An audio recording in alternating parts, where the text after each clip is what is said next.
ओम नमः शिवाय। आज हम सुनेंगे होलिका दहन की कथा कि होलिका दहन क्यों किया जाता है।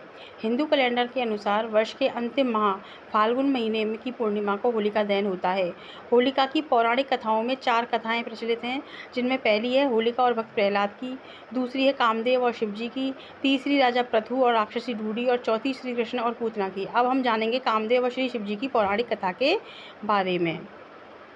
जब माता सती अपने पिता दक्ष के यज्ञ में कूदकर भस्म हो जाती हैं, तो उसके बाद शिवजी गंगा और तमसा नदी के संगम किनारे पर गहन तपस्या में लीन हो जाते हैं। तभी क्या होता है कि पहली घटना तो यह होती है कि तारकासुर नाम का एक असुर तपस्या करके ब्रह्मा जी से अमरता का वरदान मांगता है। तो ब्रह्मा जी कहते हैं कि यह तो संभव नहीं है, मांगो। तो वह यह वरदान मांग लेता है कि मुझे सिर्फ शुभ पुत्र ही मार सके, क्योंकि तारकासुर जानता था कि सती तो भस्म हो गई हैं और अब शिवजी तपस्या में लीन है, तो हजारों वर्ष तक ही लीन रहेंगे। ऐसे में शिवजी का कोई पुत्र नहीं होगा, तो मेरा वध कोई नहीं कर पाएगा। यह वरदान प्राप्त करके वह तीनों लोगों पर अपना आतंक कायम कर देता है और स्वर्ग का अधिपति बन जाता है। दूसरी घटना उसी समय यह होती है कि माता सती अपने दूसरे जन्म में हिमवान और मैनावती पार्वती के रूप में जन्म लेकर शिवजी की तपस्या में लीन हो जाती हैं और उन्हें पुनः प्राप्त करने हेतु घोर तपस्या करती हैं। इस तरह से यह बात जब देवताओं को पता चलती है, तो सभी मिलकर विचार करते हैं कि कौन शिवजी की तपस्या भंग करेगा। सभी माता पार्वती के पास जाकर निवेदन करते हैं। माता इसके लिए तैयार नहीं होती।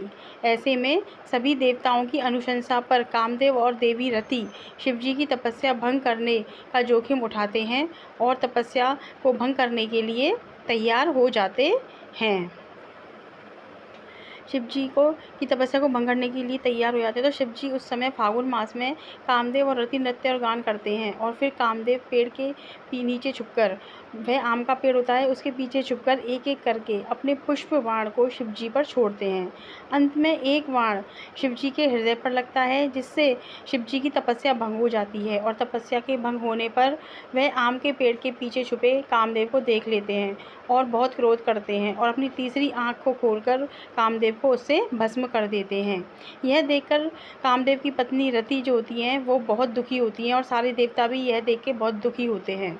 अपने पति की राख को देखकर देवी रति बहुत विलाप करती हैं, दुखी होती हैं कि इसमें मेरे पति की कोई गलती नहीं थी, मेरे साथ यह बहुत गलत किया है भोलेनाथ ने, उन्हें मेरे पति को दोबारा जीवित करना चाहिए।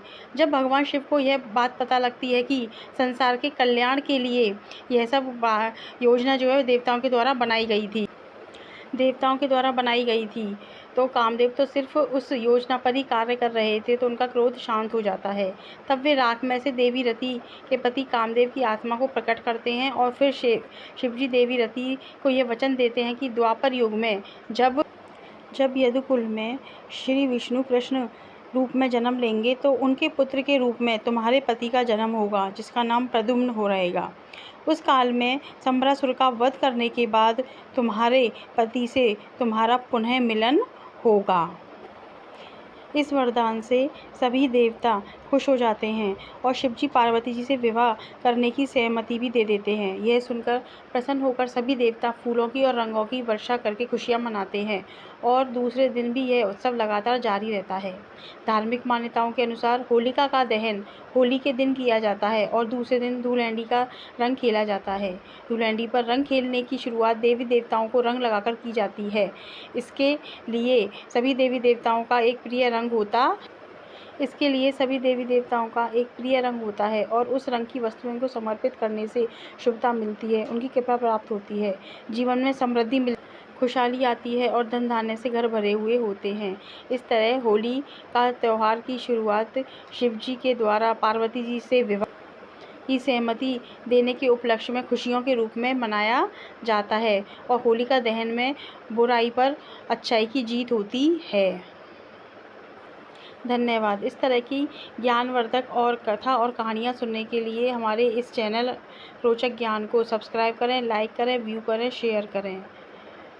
हैप्पी होली। ओम नमः शिवाय। जय श्री कृष्ण।